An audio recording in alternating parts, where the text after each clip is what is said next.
Welcome to Game Name Here. Hopefully you've already had a chance to enjoy the offbeat perspective and new game mechanic of Portal.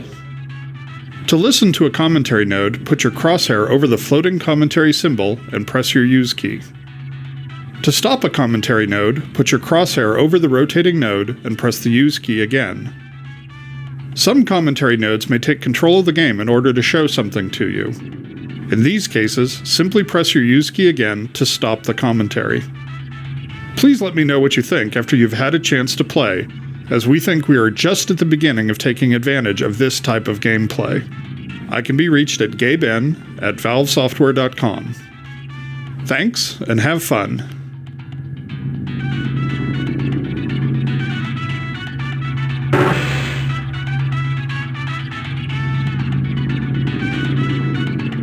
It's absolutely critical that players quickly wrap their heads around what a portal is.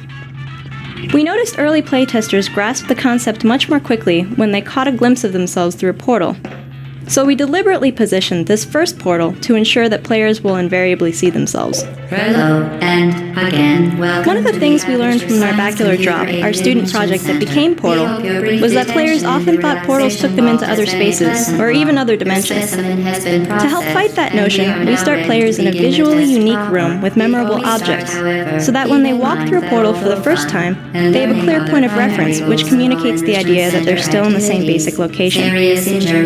For instance, the radio, which is playing an instrumental version of Still Alive, helps as well by providing some audio continuity. Turn back. The portal will open in 3, 2, 1.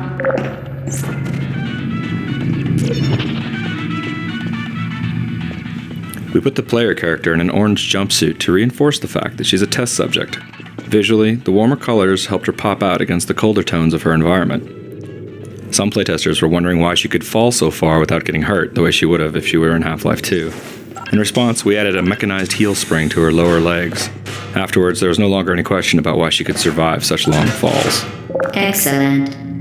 Please proceed. Portal is effectively an extended player training exercise. We spend a huge portion of the game introducing a series of gameplay tools, then layering those tools into increasingly difficult puzzles. This layering starts here, where we train the button and box mechanic, before introducing the more complicated concept of portals. The Aperture Science Weighted Storage Cube.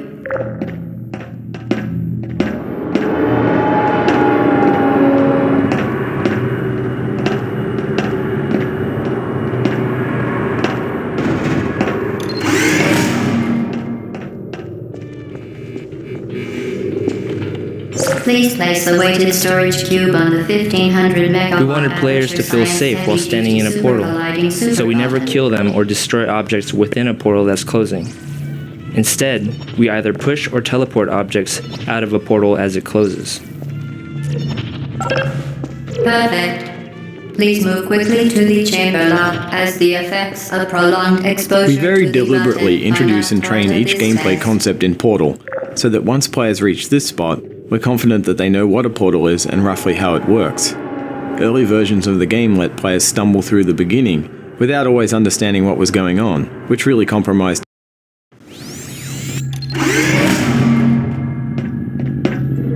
You're doing very In early well. versions of this Please map, be advised playtesters that would charge down the stairs without noticing what was creating the portal. We introduced a mandatory pause in the action, what we call a gate, to help ensure that players stop and notice the portal gun making the blue port. The particle effect and a loud noise help draw their attention.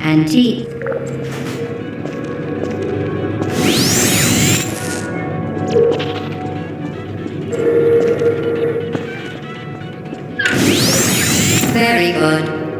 You are now in possession of the Aperture Science handheld portal device. With it, you can create your own portals. These intradimensional gates have proven to be completely safe. The device, however, is not. Do not touch the operational end of the device. Do not look directly at the operational end of the device. Do not submerge the device in liquid, even partially. Most importantly, under no circumstances should you...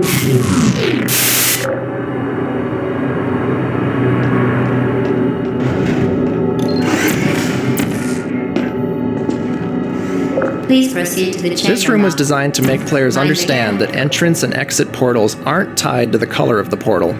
Playtesters often assume that orange portals were exit only, so we created this puzzle to force players to enter an orange portal. When rendering the player's view through a portal, we must render a separate image using a virtual camera which looks out of the opposite portal.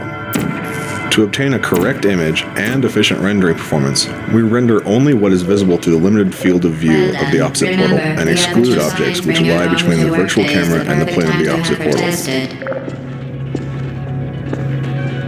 The combination of portal-destroying fields, which we call fizzlers, and the elevators, serve a dual purpose. They provide a clearly identifiable endpoint for each test chamber, while also addressing the more practical problem of how to keep players from portaling across level loads. We eventually integrated the fizzlers into several of our puzzle designs.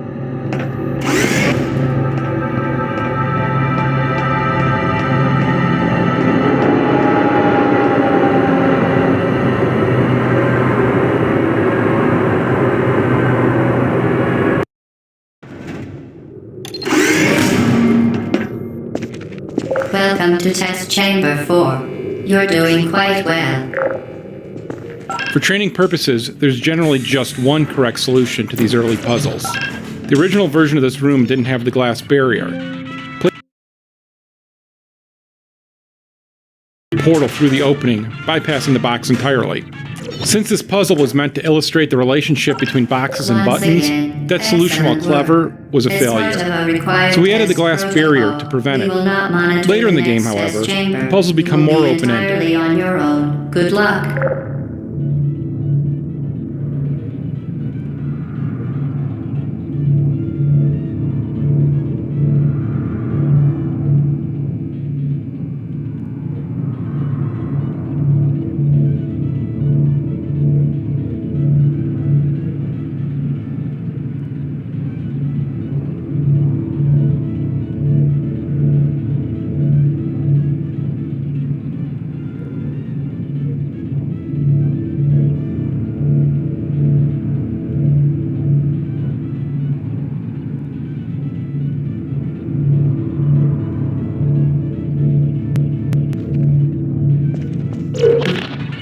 Integrating portals with Source Engine's physics system was a complex process that required several iterations to achieve the right balance of performance and correctness. Because portals can be placed virtually anywhere in the game's environment, the physics system had to be modified to allow dynamic changes to its representation of colliding geometry, such as the walls and floor around this box, and any objects which may lie on the opposite side of the portal. Initial implementations of this dynamic collision generation system could take up to 1/2 of 1 second, or 500 milliseconds, to compute the correct collision.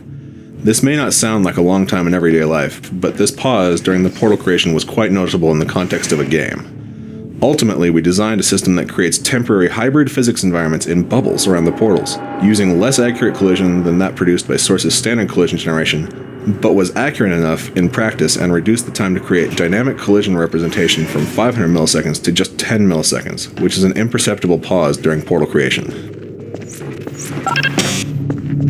Early versions of Portal featured more detailed, cluttered environments, much like Half-Life 2. We quickly realized that unnecessary objects scattered all over the place distracted players to the point where it actually interfered with the Portal training process. So we simplified the art style to favor clean, focused test chambers. The modular approach we settled on makes it look plausible that the chambers can reform dynamically on on these pistons. As part of a required test protocol, our previous statement suggesting that we would not monitor this chamber was an outright fabrication. Good job.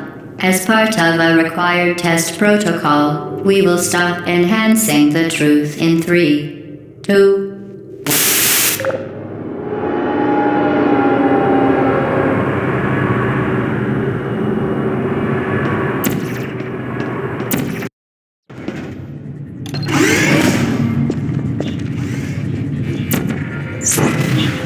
While safety is one of many. To make puzzles deeper than just teleporting to the exit, we had to include surfaces that won't hold a portal, which are formally introduced here. We experimented with several surface designs before we settled on this one, whose visual noise and reflectivity make it easy to identify at a distance.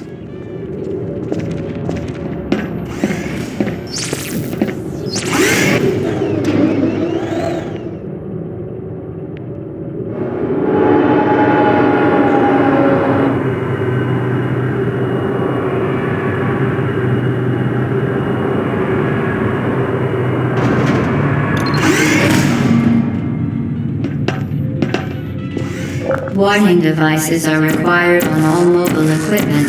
However, alarms and flashing hazard lights have been found to agitate. Good. Now use the Aperture Science unstationary scaffold to reach the chamber lock.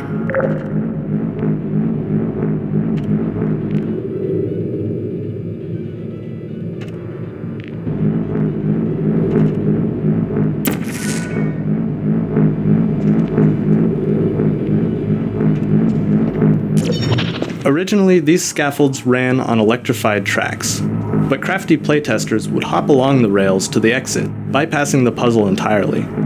We tried to solve this by killing players as soon as they touched the rails. That solution ended up being too much of an overcorrection, as even skilled playtesters were getting frustrated by these one-hit kills in the more complex puzzles later in the game. Making the scaffolds run along immaterial beams of light. Please note that we have added a consequence. Even though layering player training was a design goal from the start, we still ended up introducing some concepts too quickly. For instance, we previously talked about how we handle static portal collision, but collision with moving objects on the other side of a portal is a completely different and equally hard problem. Even though layering player training was a design goal from the start, we still ended up introducing some concepts too quickly. For instance, this used to be the first energy ball redirection puzzle.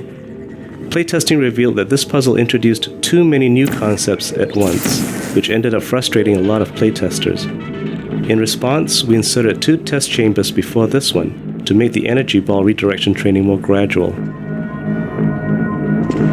Very impressive. Please note that any appearance of danger is merely a device to enhance your testing experience.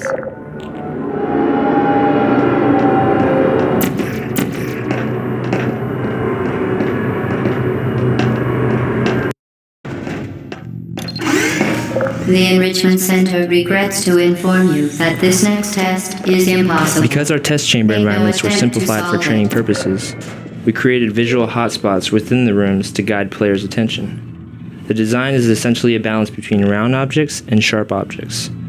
The sharp objects representing background elements and the round objects, such as doors and movable props, comprising our points of visual interest. For the first few months of development, we rendered the views through portals to 2 off-screen textures. This approach was easy to implement and was compatible with a wide range of graphics hardware.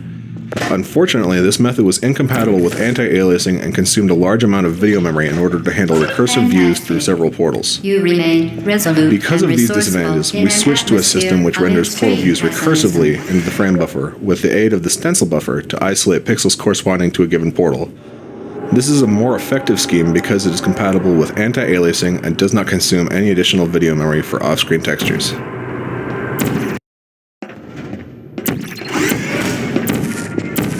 Hello again. Portal momentum ended up being the hardest concept to convey.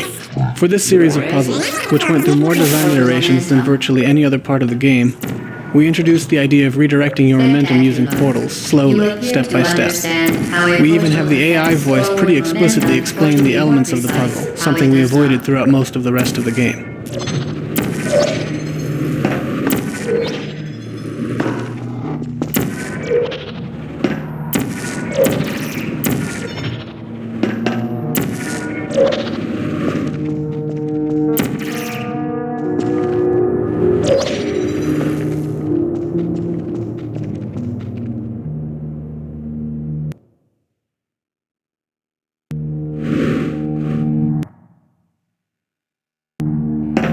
Using gravity to fall into one portal so that you come rocketing out the other portal, a skill we call flinging, was another difficult concept to train.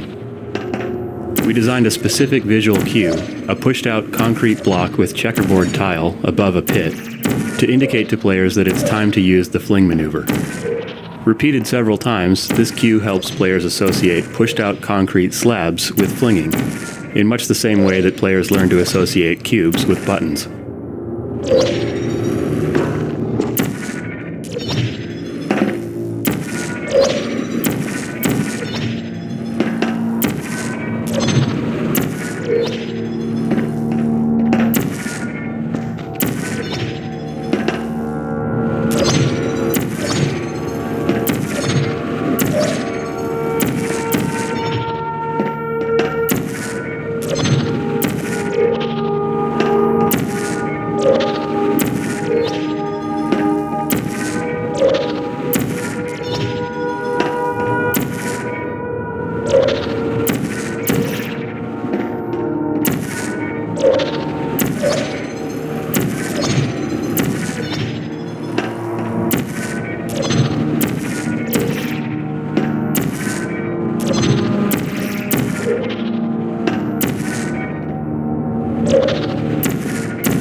A function of mass and velocity is conserved between portals. In layman's terms, speedy things Originally, these exit portal surfaces were static geometry in the final position, but playtesters stubbornly refused to look up to find them. This is another example of the classic game design problem of coaxing players to look up. By putting the portals on moving pistons, we were able to start them in a position that players were more likely to see.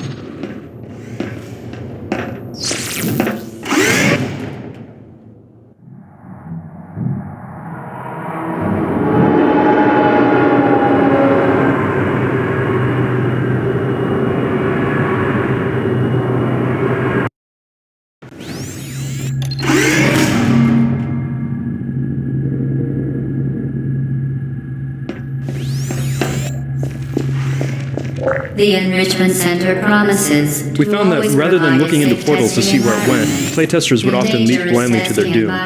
In response to this observation, the moral of this puzzle is look before you leap. The safe orange portal is out of the player's view from this balcony.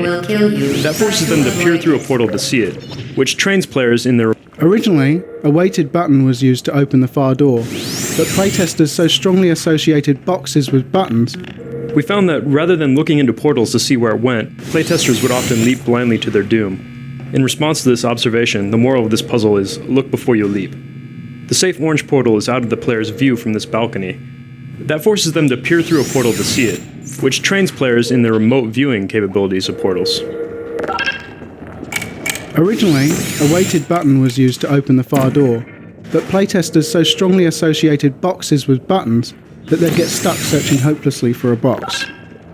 We changed the big button to a pedestal-mounted push button, thus removing the box association, but playtesters still had trouble realizing they needed to shoot a portal through the door. Adding a ticking timer sound when the door was open cued players that the puzzle expected them to act during that time, which solved the problem.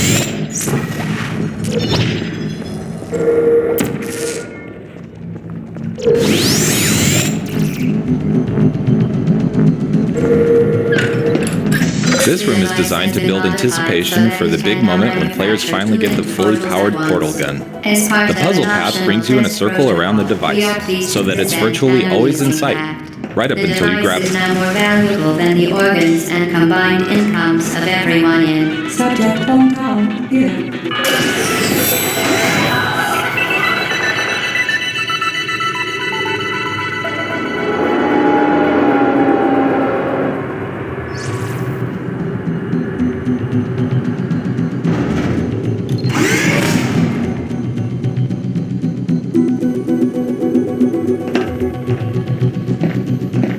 Player training doesn't always stick, especially after the introduction of a big new concept. For instance, after they had acquired the fully powered portal device, playtesters often forgot about the fling maneuver. Since it's such an important skill, this puzzle is designed to reintroduce the idea of flinging.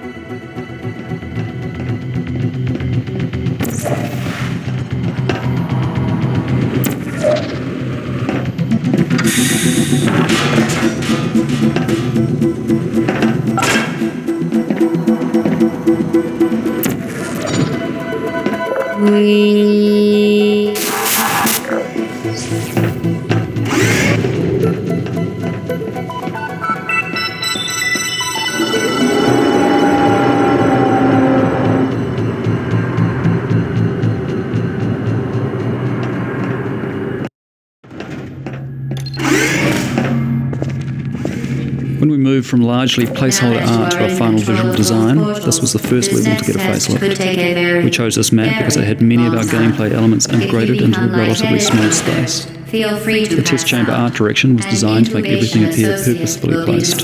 The simple design helps focus players on the puzzles. It also provides a nice contrast to the later, much less sterile behind-the-scenes environments, which contributes to a clear sense of progression.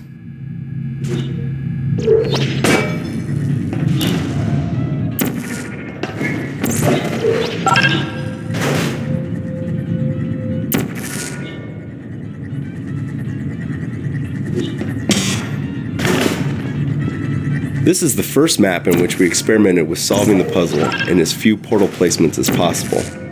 We tried to fit that concept into the story mode, but were never quite able to sell it. Instead of abandoning the idea altogether, we added the concept to a series of post-game challenge maps. A problem we came across with virtually any puzzle involving boxes and doors was that the players could portal the boxes to the other side of the door, thereby trapping themselves in a room with buttons but no boxes. We set up special triggers to detect and handle these cases, and then added the box delivery tubes to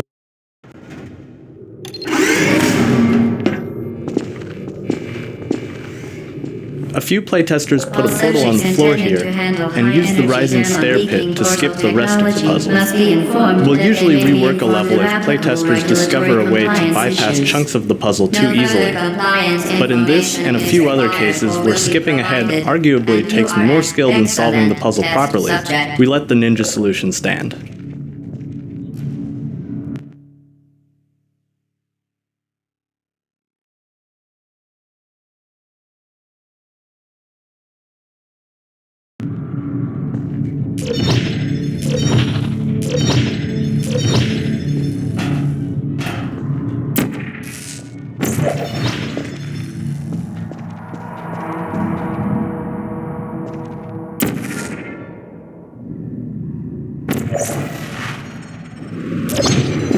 We designed this room to draw the player's eyes to the box. The light from the observation room casts horizontal shadows that point at the box, which is directly lit by a warm light from the ceiling. This warm light helps the box stand out against the predominantly cool test chamber lighting. The varying size squares of the off-limit surface also help direct the players. This is a great spot to appreciate the recursive nature of portals. If you place a portal on each side of this hallway, you'll notice the portals seem to go on forever, similar to the effect you get in a Hall of Mirrors. In actuality, we support a maximum of 9 recursive portal views down any chain of portals. We achieve the impression of infinite recursion by copying part of the previously rendered frame onto the final portal in the recursive chain. It's not perfect, but it's inexpensive and effective. We designed this room to draw the players.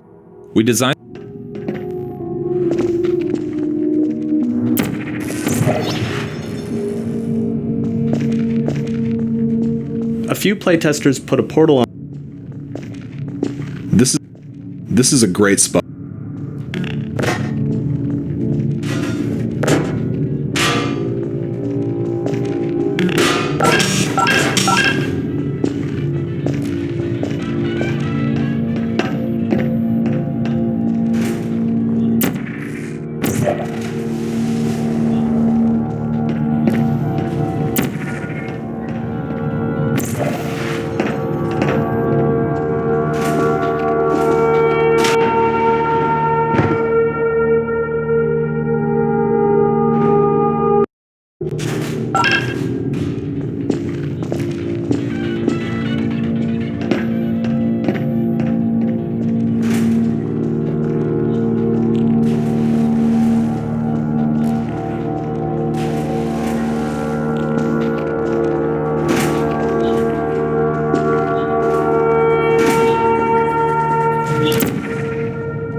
Very good. A complimentary victory lift has been activated in the main chamber.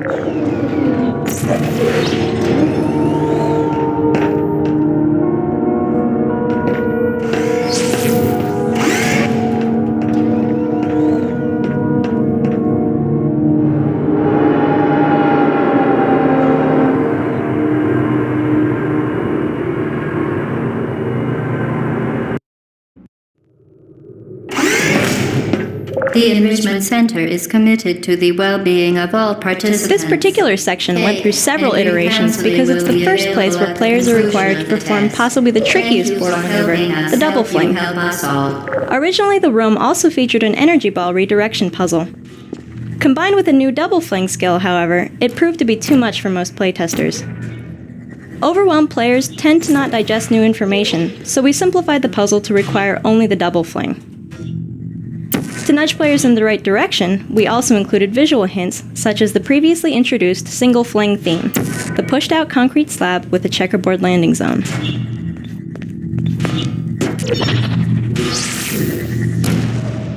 This puzzle requires players to redirect an energy ball through multiple portal placements. The multiple steps cause many early playtesters to panic and accidentally redirect a ball right into themselves, with deadly results. We redesigned the test chamber so that portals can only be placed in the top half of the room, which solved the problem by generally leaving players out of the ball's reach.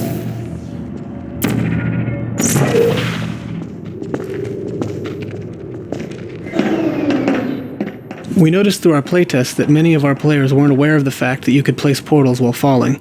Since placing portals as you are falling is essential to accomplishing flings and many other portal tricks, we implemented this puzzle so that the only way to solve it was to use the mid-air placement tactic. It took numerous iterations and lots of tuning before this consistently played well.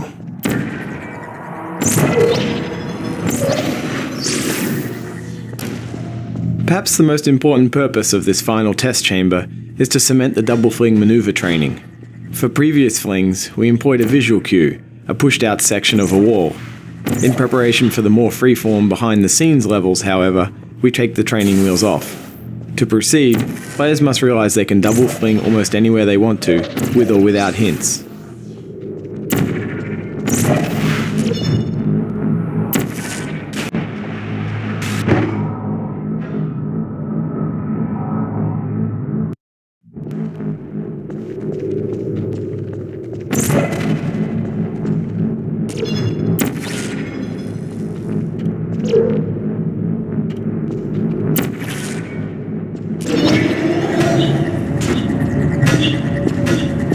In this puzzle, we wanted players to realize that using portals, they can travel long distances in a short step. Originally, we had stairs from the ground level to the upper rooms.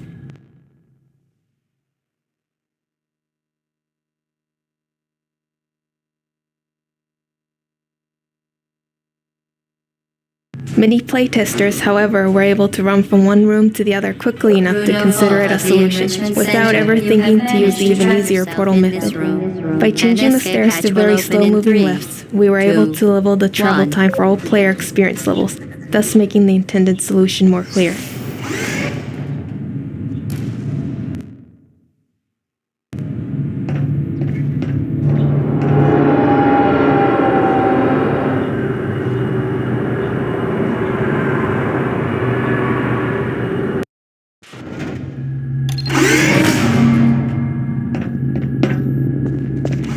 Due to mandatory scheduled maintenance, the appropriate chamber for this testing sequence is currently unavailable. It has been replaced with a live fire course designed for military androids. The Enrichment Center apologizes for the inconvenience and wishes you the best of luck.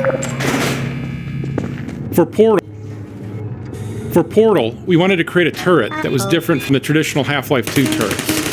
The Half-Life 2 turrets are nothing more than mindless mounted guns. In Portal, we wanted the turrets to have personality, to be characters. The first step was a redesign of the look. Once we had the look of the new turrets, they seemed less like menacing machine guns and more like cute robots. And robots can never really be cute until they are talking robots. So the next step was creating the vocal characteristics of the turrets. Working with Ellen McLean, we settled on an innocent-sounding voice with dialogue to match. This juxtaposition of killing machine and innocent, non-aggressive personality ends up making the Portal turret a memorable character. Even though we didn't want Portal to be too combat heavy, we wanted to add at least a light combat mechanic. After a few less than successful attempts to actually realize this light combat concept, we settled on turrets as a good compromise.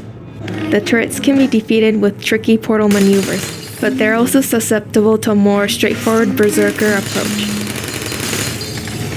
Even though Portal tells a simple story, we created a lot of backstory for Aperture Science, for its employees, for its rivalry with the hated Black Mesa, and for where all of this fits into the cosmology of Half-Life.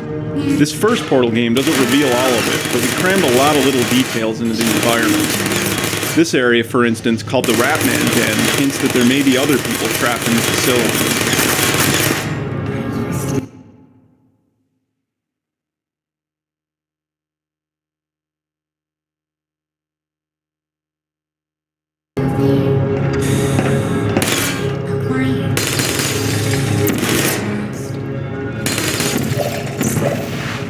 Searching.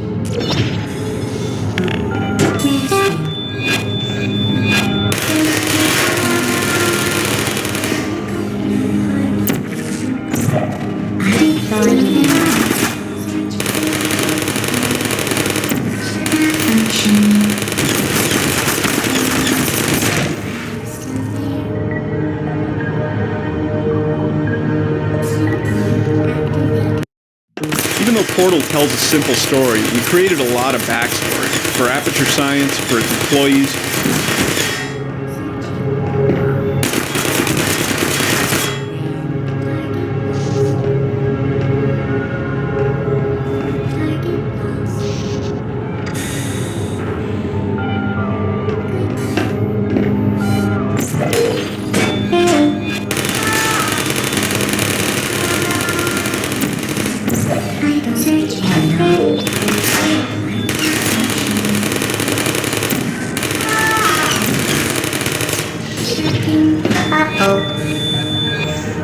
Certain objects may be vital to your success. Do not destroy testing apparatus.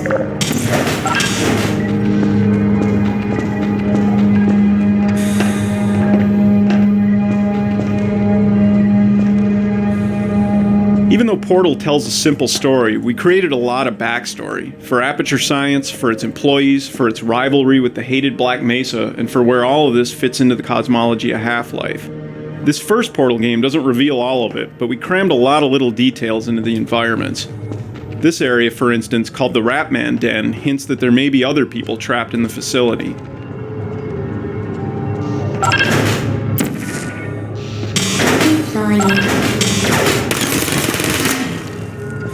Searching. When target lost.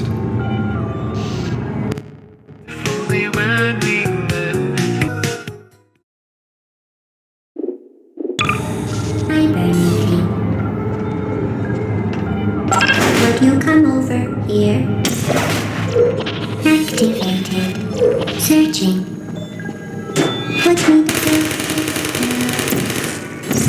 Hard feelings. Who's they? Well done, Android. The Enrichment Center once again reminds you that Android Hell is a real place where you will be sent at the first sign of defiance.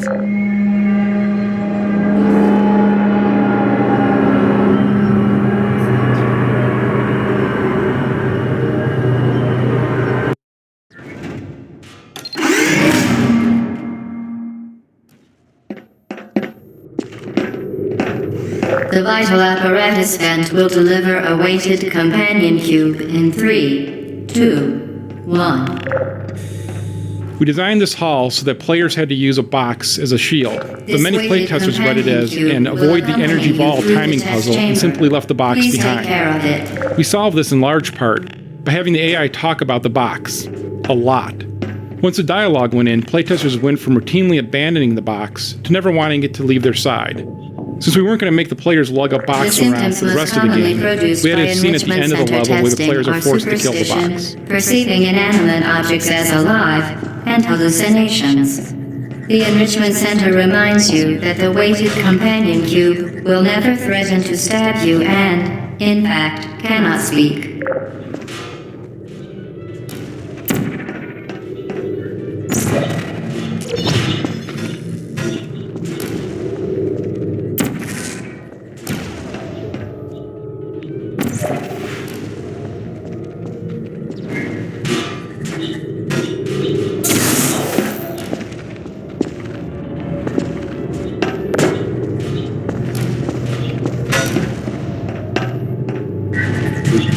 The Enrichment Center reminds you that the weighted companion cube cannot speak. In the event that the weighted companion cube does I know that I was speak, told the that, Enrichment Center urges you sort to of the idea disregard of its Valve is advice. that everything is planned.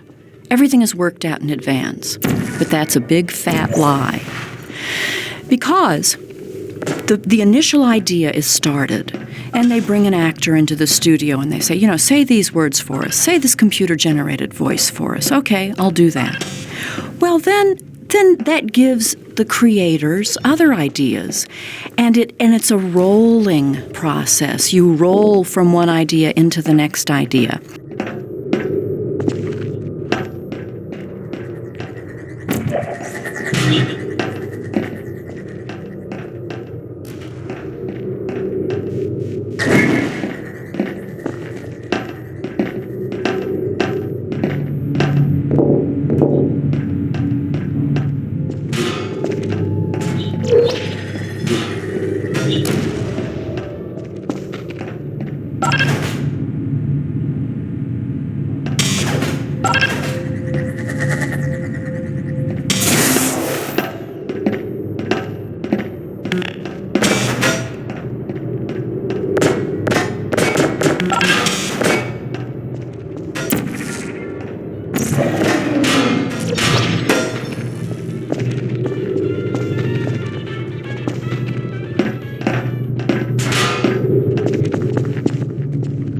You did it. The weighted companion cube certainly brought you good luck.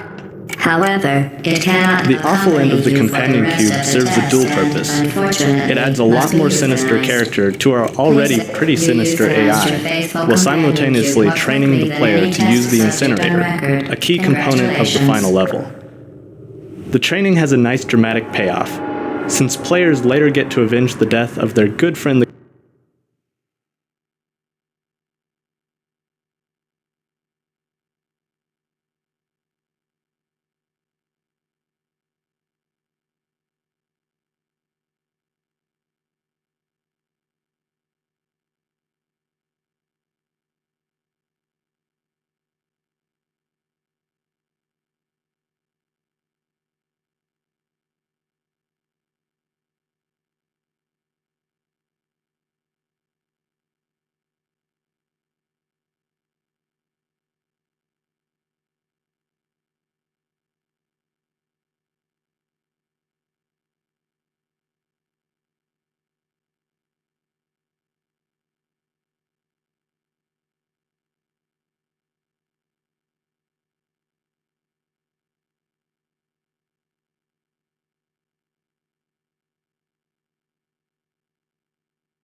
companion cube by stuffing some of the AI's important parts into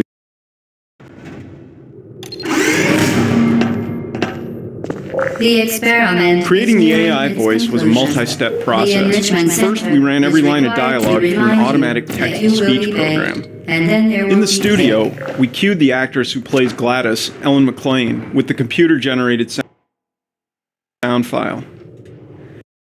The experiment is Creating the AI voice was a multi-step process.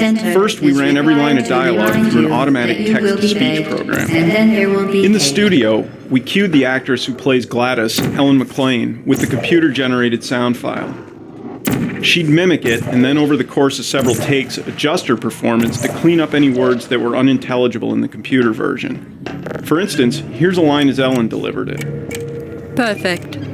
Please move quickly to the chamber lock, as the effects of prolonged exposure to the button are not part of this test. Once the recording was done, we processed all the dialogue to give it an extra computery edge. Here's that same line as it appears in the game, with the pitch constrained, pitch modulation suppressed, and the formant moved up. Perfect. Please move quickly to the chamber lock, as the effects of prolonged exposure to the button are not part of this test.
Well done. Be advised that the next test requires exposure to uninsulated electrical parts that may be dangerous under certain conditions. For more information, please attend an Enrichment Center electrical safety seminar.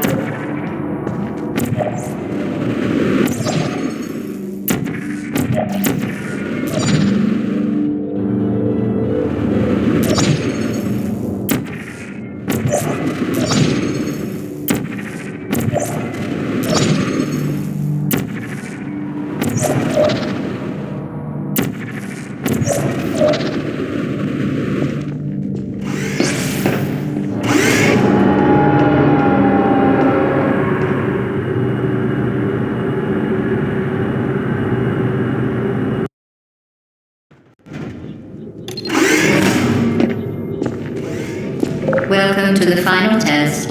When you are done, We use these moving platforms to add time pressure to puzzles. A sequence of simple decisions feels much more climactic under time pressure. We use these moving platforms to add time pressure to puzzles. A sequence of simple decisions feels much more climactic under time pressure, in contrast to most puzzles in Portal, which can be solved at the player's leisure. Puzzles that aren't time-bound can be more complex, but at the expense of being less dramatic.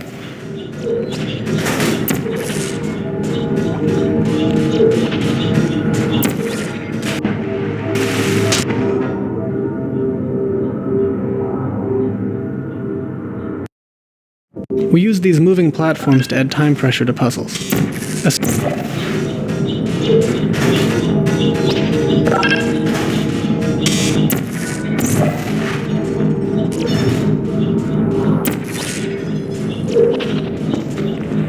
We use these moving platforms to add time pressure to puzzles. A sequence of simple decisions feels much more climactic under time pressure, in contrast to most puzzles in Portal, which can be solved at the player's leisure. Puzzles that aren't time-bound can be more complex, but at the expense of being less dramatic.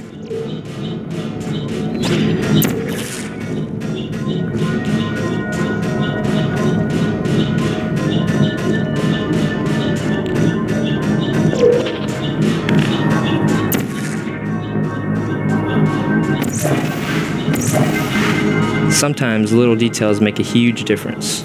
For instance, we had to add the left side to this wall to give players a visual representation of how thick it is.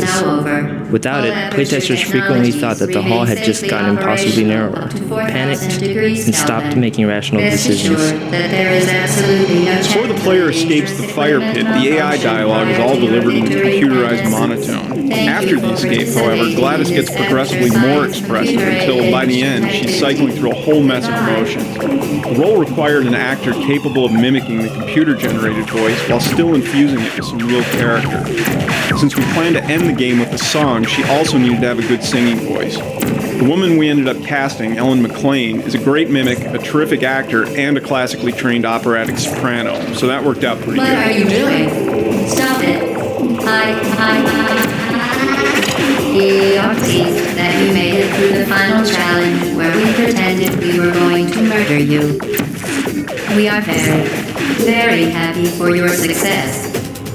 We are throwing a party in honor. In these new areas, we weren't using the surfaces the player is familiar with. The rules for which new surfaces portals can be placed on, and which surfaces are off limits, needed to be taught. So, we created this area both to show the player they've escaped into the guts of the facility, and to retrain them in which surfaces are valid for portal placement.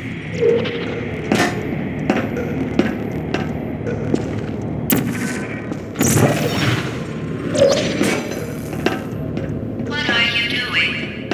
You haven't escaped, you know. You're not even going the right way. Hello, is anyone there?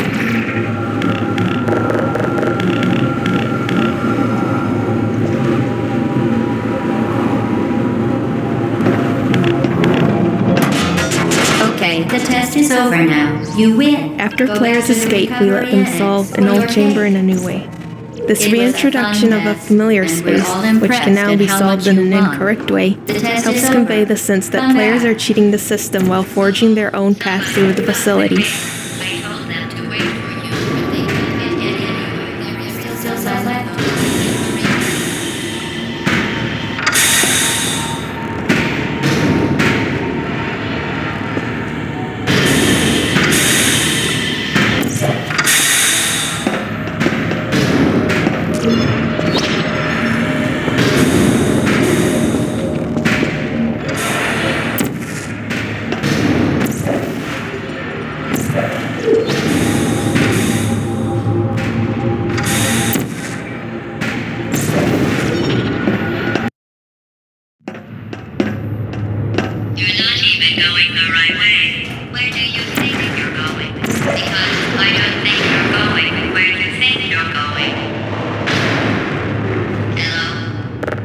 One bizarre fact of game design is that without some serious prompting, players will rarely look up. In this case, the prompt is a ladder. Most players will investigate where the ladder goes, which is up. The ladder actually falls apart as soon as it's touched, but by then it's served its purpose.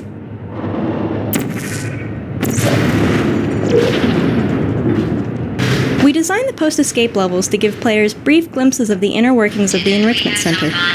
This particular area exposes part of the storage cube distribution system. These little vignettes help make this section of the game visually distinct from the testing chambers, while reinforcing the idea that players are now behind the scenes. Is anyone there? Through playtesting, we discovered that fatigue set in if we didn't break up the more complicated, deliberately paced puzzles with problems that required the player to perform a much simpler task under time pressure. These pistons proved to be a good foundation for that simpler type of puzzle. Because they feature a moving surface, they also gave us an opportunity to employ some unusual portal transitions, such as ceiling to ceiling. During development, we'd often run across some piece of level design that would break the portal system. For instance, this ceiling to ceiling transition was an unexpected edge case that ended up requiring a lot of effort to make work. We tried never to take the easy route of simply changing the level design to work with existing portal technology. We knew that once the game was out in the wild, custom map creators would stress the system in ways we hadn't even considered, so we made it as flexible as possible. You really shouldn't be here. This isn't safe for you. It's not too late for you to turn back. I'm not angry. Just go back to the testing area.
In the sound booth, you're only connected to the production team by an intercom, and they can talk about you, and you don't know what they're saying. But you trust that they're being kind. And, you know, they'll push a button and then they'll say something to me. They'll say, a direction. No, that wasn't right. Do it again. Give us 3 more reads. And a lot of times what happens is they would play the computer-generated sound for me on one line, and then I'm supposed to recreate that 3 times with the director saying, okay, well, you know, more sarcastic or more angry or more irritated. So you stand in the booth hour after hour after hour. They're always very nice. They let you have water in here and maybe a pencil to take a few notes. And of course you want it to be interesting because you want them to hire you again. As the end of the game draws closer, we increase the ratio of time-pressured puzzles, like this turret ambush, to give the players the sense that they're approaching a climactic encounter.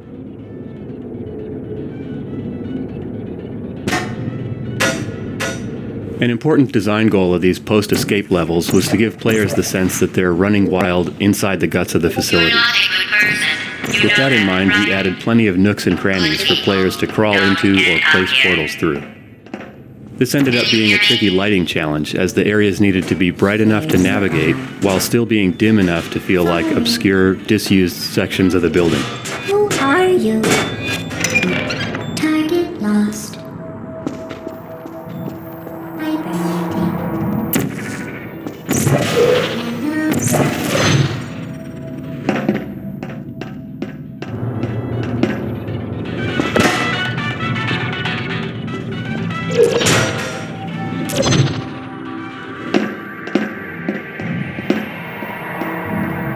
This is your fault. It didn't have to be like this. I'm not kidding now. Turn back or I will kill you. I'm going to kill you. And all the cake is gone. These rocket sentries originally fired lasers.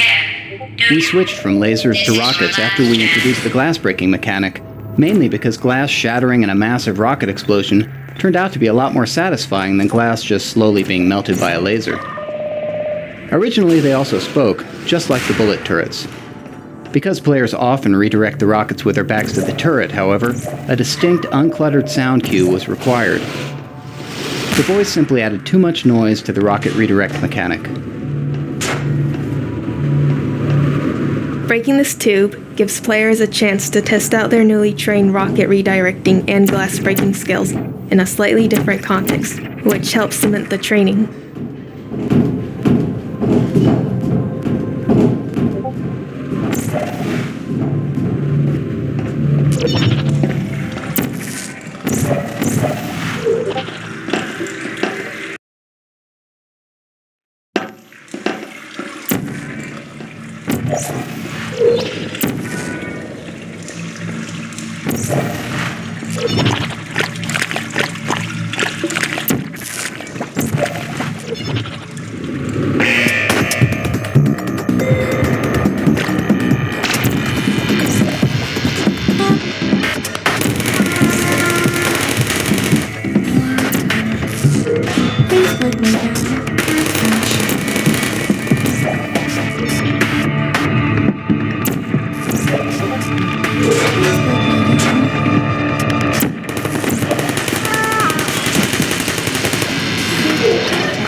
This massive turret ambush was originally a lot more massive, with turrets that dropped from the ceiling and popped out of surprise hatches.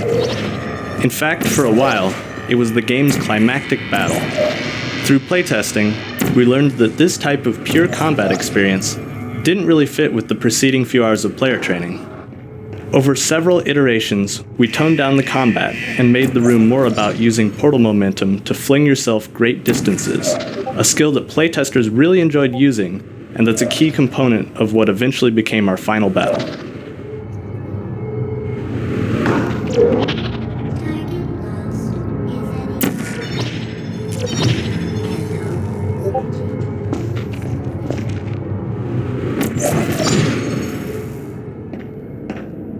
Originally, these catwalks were decorative, but playtesters consistently thought they were significant and often spent a lot of time trying to reach them. We didn't want to stand between people and their desire to walk on the catwalks, so we redesigned the area to make catwalks not only accessible, but also necessary to proceed.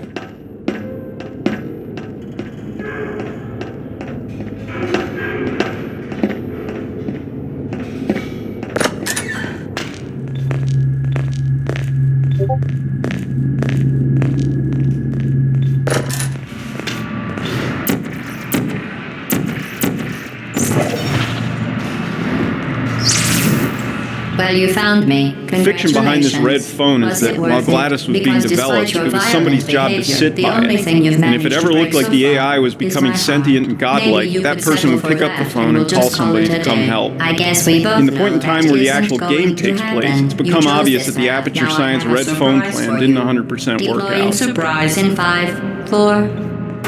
Time out for a second. That wasn't supposed to happen. Do you see that thing that fell So out when of they the told place? me that there was going to be a song at the end, I thought, never mind. well, It's a all mystery. right, I'll who's solve going to later write the song? by myself.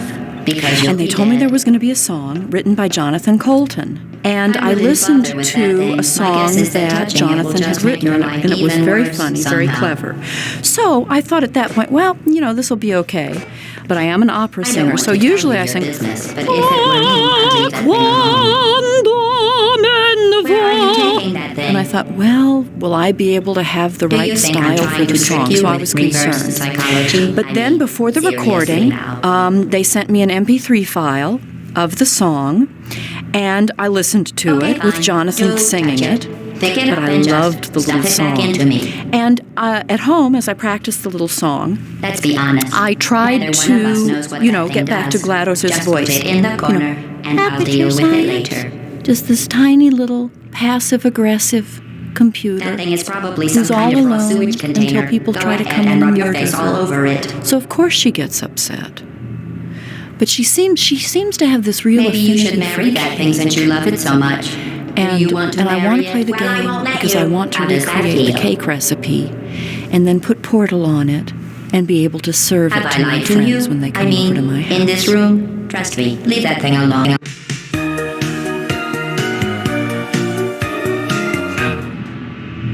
GLaDOS, the rogue disk operating system that now runs Aperture Science, went through a bunch of design iterations. Earlier versions included a floating brain, a sprawling spidery mechanism, and an upside-down version of Botticelli's Rise of Venus built out of robot parts and wire. Eventually, we settled on a huge mechanical device with a delicate robotic figure dangling out of it, which successfully conveys both GLaDOS's raw power and her If that thing is femininity. important, why don't I know about it?